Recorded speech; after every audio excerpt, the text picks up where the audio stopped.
Hey guys, welcome back to Anchored Life with Kayla. I'm so glad you joined me because today we are going to be talking about how vulnerable to be about your mental health in three main areas that I've grouped people into. That would be yourself, people who are very close to you, and then just people in general. How much should we tell? How much should we give away? Vulnerable is a word that has been thrown around a lot lately in the last couple of years. And I think that just because you are vulnerable in a certain way with someone doesn't mean you necessarily have to be vulnerable in that same way with somebody else. So let's talk about the differences.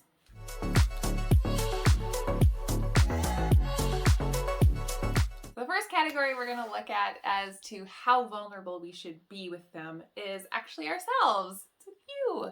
If you are not being truthful with yourself about what is actually going on in your mind and in your life, you're not going to be able to heal. I am just a big advocate for getting things out in the open so that they can heal. If they are just shoved down deep and you're not dealing with them and you're not even recognizing that there's an issue there, you really can't heal from it. That's just a fact. You need to actually stop and be real with yourself, be vulnerable with yourself, which can be really hard to do because sometimes we just want to believe that everything is okay and life is going on just fine, and it would be so much easier to not have to deal with all those hard things that are going on, but that is not going to help us in the long run. For me personally, sometimes I will just feel like I need to just stop and take a moment for myself and take a few breaths, but I just have so many things I need to get done, so I just keep going. And then eventually either I just feel completely wiped, or I have a panic attack, or just something not great. So for me, I've had to realize, okay, when I feel like I need to take a moment for myself, I actually do need to just stop and take a moment for myself and just be honest with myself about how I'm feeling and realize that I am having these struggles and that is okay.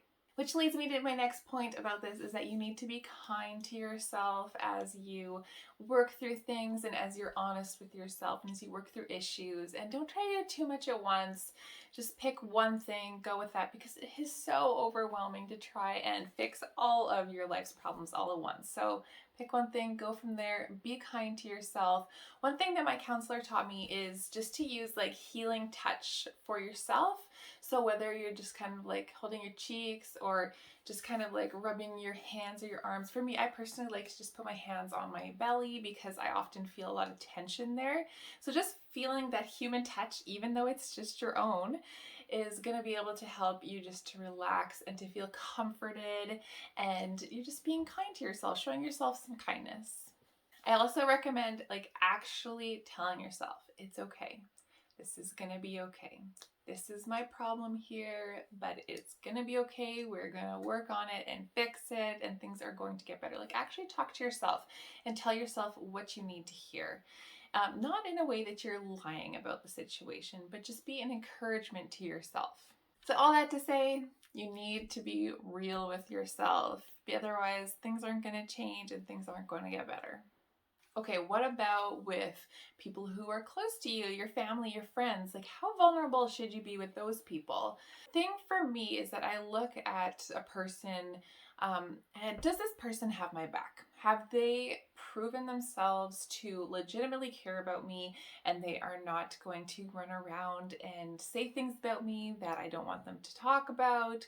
Or are they going to just kind of abandon me when I feel like, I've just bared my soul to them? And obviously you can't be 100% sure about what someone is going to do or someone's reaction when you talk to them about something. And you can't be sure that someone is going to stick with you. But look at their track record. Has this person in the past, when you have had hardships, have they stuck with you? Have they given you good advice? Have they just been a faithful and true friend to you? If not, I wouldn't suggest just giving them all of this personal information about yourself, because they haven't earned the right to hear it. They haven't earned the right to be in your sphere. Maybe telling them some general information about yourself or how you're doing, or just how some things that you have gone through in the past may be okay depending on who it is in the situation, but maybe they don't need to hear every deep inner hurt and thought that you're having right now. But on the other hand, the people who have stuck with you and have shown themselves to be true friends, those people are the people that you can talk to about these things. So I'm pretty open with my close friends and family about how I'm doing because I know that they care for me, and I know that I can trust them with my issues, and I know that they will pray for me and be able to check up on me. So it's really important to have those people in your life, because if you are just assuming that no one around you is trustworthy and that you can't rely on anybody, that is so lonely, and you can't go through life alone. You can't go through these struggles alone. You need people around you. So if you don't think there's anyone in your life that you can actually rely on, you should probably find a new set of friends. I'm thinking you need to find some people around you, even if it's just one or two people who have got your back. It's so important to do life in community and to do life together, which if we haven't learned that from going through this whole COVID pandemic, I don't know how we would learn that. Now, I would caution also against being the person who is always talking about your problems and never sharing anything positive or listening to other people's problems, because that can be a bit of a drain. And I understand that sometimes when you're in a really rough situation, that it can feel like there's nothing really positive going on. That is when you would just go to your counselor and you would let all that stuff out, because you are paying them to listen, and you don't have to worry about your long-term friendship because it is a professional relationship. All right, so we've clarified that you need to be completely vulnerable and truthful with yourself, and that depending on who it is, you can be pretty vulnerable with close family and friends. Now, with just the general public, people in the world, people on your social media, not everyone has to know everything about you. Like I said, who has earned the right to know more about you and to be involved in your story? Especially on social media, I see people doing this a lot, where people are being kind of over vulnerable and sharing things that they probably shouldn't be sharing for the entire world to see. And there's that fine line between being real and genuine and showing that your life is real, it's not perfect. And then also recognizing that, okay, not everybody needs to know every dark, deep secret that you have. If you look down in the description, you will see a link to Called Creatives, which is a speaking and writing training group that I'm in, which is super awesome. So check it out if that sounds interesting to you. But I asked the question in one of our live coaching calls. I just wanted to know how vulnerable to be when you're sharing your story, because especially me here, I am sharing my story on the internet for everyone to see. How vulnerable is too vulnerable? And I think it was Lisa Whittle that was saying that you need to be vulnerable in that you share your story from a place of healing. So you can be totally share all the details, be raw, put it out there, but as long as you're not still bleeding from that wound. So you need to make sure that your wound is healed up, because otherwise you are just in the middle of your mess and you are just, without getting too graphic, just sharing your mess with other people.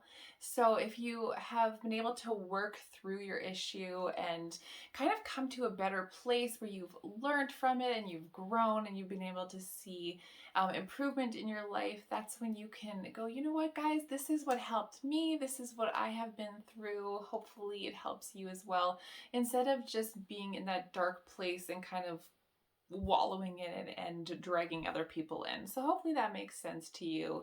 You know, if you want to use your story about your mental health to help other people, it often works better if you have come from a place of healing already, instead of being in the middle of that. While there is something to be said for being real about the struggles that we're going through, like I said, but without sharing all the graphic nitty gritty with everybody who hasn't earned the right to hear that story yet.